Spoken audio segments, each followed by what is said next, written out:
อันนี้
โอ้มื้อนี้มายามอันนั้นพี่น้องใบเทียนกับเบาตุ๊กตาเนาะมายามร้านพี่น้องผู้เข้ากองนำกันมื้อนั้นเนาะนางเนาะชื่อร้านนางพี่น้องเอ้ยนี่ชวนเอาเฮือนเพิ่นเนาะนี่แหละพี่น้องนี่นี่พอเท่าท่านแฮ่เลยต้องมาจะนั่งปะนี่เอามาเบิ่งเนาะว่าเขาเจ้าเพิ่นจะต้อนรับอ้าวจะได้เนาะนี่เขาว่าเพิ่นไปหานั่นแหละพี่น้องเล็กน้อยโอ้แบะลายนี่ไก่นี่มาเบิ่งพ่อเท่าเพิ่นสานแห่พี่น้องมัดอันนั้นนี่พี่น้องโอ้ลูกแบะพี่น้องสนุกเกินเนาะพี่น้องเนาะนี่นี่นี่แบะลายพี่น้อง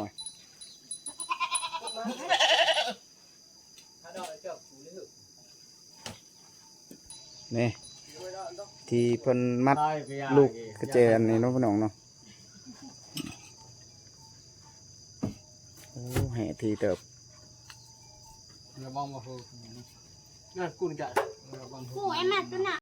มาฮอดเรื่องของอ้ายแหละส่วนว่าร้านยังบ่ทันมาเด้อพี่น้องเด้อเพิ่นไปหาปลาเนาะเพิ่นก็ตอนรับกินข้าวห้องท้องเพิ่นว่าหาร้านเพิ่นได้ปลามากินนี่ตำข้าวปุ้นพี่น้องนี่ตำข้าวปุ้นใส่หมดแดงเนาะพี่น้องเนาะเคยกินเนาะทำได้เป็นบุตรมากับลานทรายเก้าแล้วอีกสิละมันละพี่น้องว่าข้าวกระดานหนักอะไรกันลูกเราทักเยอะจำอยู่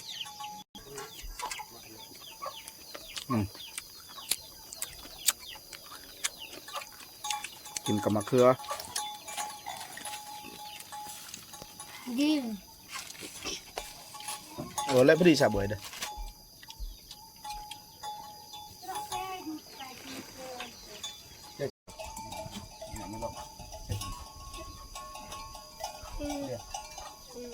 ปิ้วกะฮะปิ้วนั่งดีแล้วนะต้นเนี้ยต้นเนี้ยอันนี้ล่ะดีแล้วหนาวเห็นหนักแล้วก็ไอ้กินอ้าวหนึ่งชกหนาว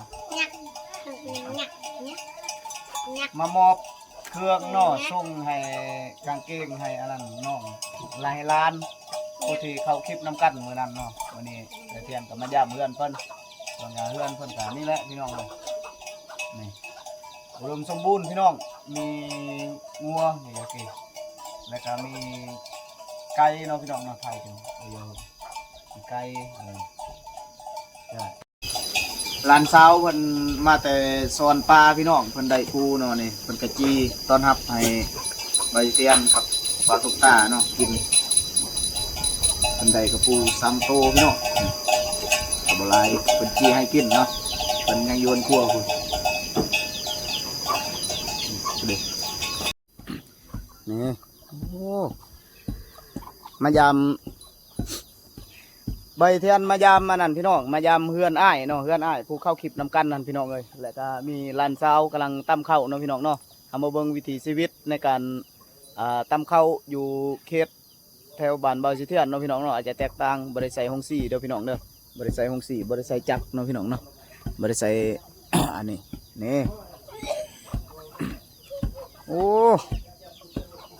ร้านเพิ่นพี่น้องผู้เข้าคลิปนำกันกับเบาสิเทียนมื้อนั้นลูกของอ้ายเนาะนี่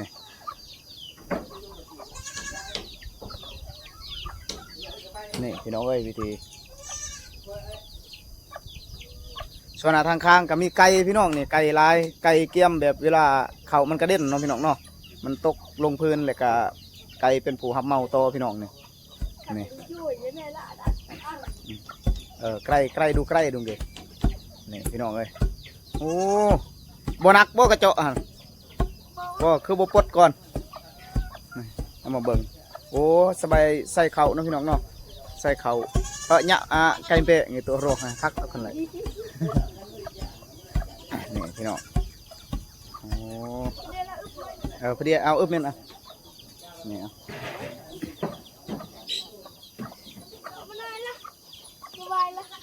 จุหมอจุโดดละตาตาเลยนึง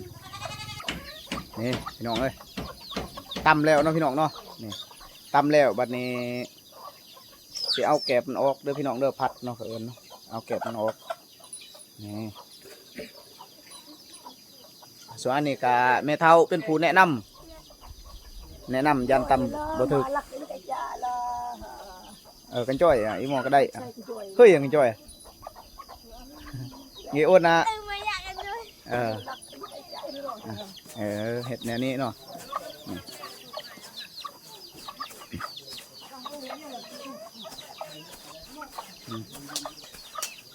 อันนี้คือเอาแกบมันออกพี่น้องเอาแกบมันออกโอ้แบบนี้เลยพี่น้องเด้อ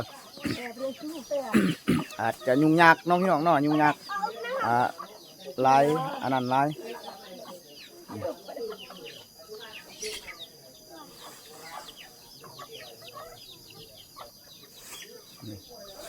เอาแกบออกเด้อพี่น้องเด้อเอาแกบเอาห้ำตัวได้บ่สำคัญเนาะพี่น้องเนาะตัวได้กินบ่ได้ก็เอาออกนี่พี่น้องโอ้ไก่พี่น้องกำลังมาเลยไก่พี่น้องเลยนี่ไก่กำลังมาโอ้ลายโตเติบได้พี่น้องเอ้ยนี่นะอ่านเหรอโอ้ไก่ลายเลยพี่น้องนี่เพื่อนลานเพิ่นพี่น้องเลยไก่เพิ่นทั้งหมดได้นี่ไก่ลายแทนน้องพี่น้องเนาะถ้า FC ผู้ใดต้องการเนาะสามารถคอมเมนต์ขอนำลานเพิ่นเด้อพี่น้องเด้อ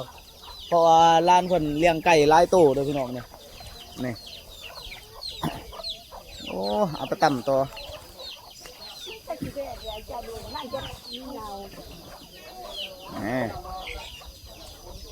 เมื่อยบ่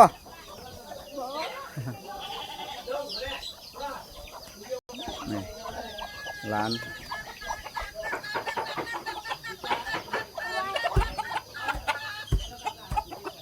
แนวนี้เดี๋ยวพี่น้องเลย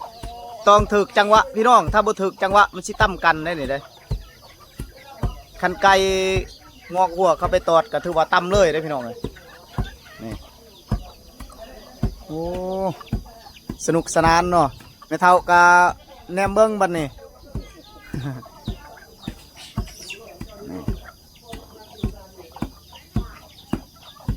นี่โอ้อะไรก็เอาไปพัดต่อได้พี่น้องเลยโอ้กะหลายขั้นตอนเนาะพี่น้องเนาะหลายขั้นตอนอันนี้ก็คืออยู่เฮือนลานเพิ่นใบเทียนมาจากบ้านก็ประมาณ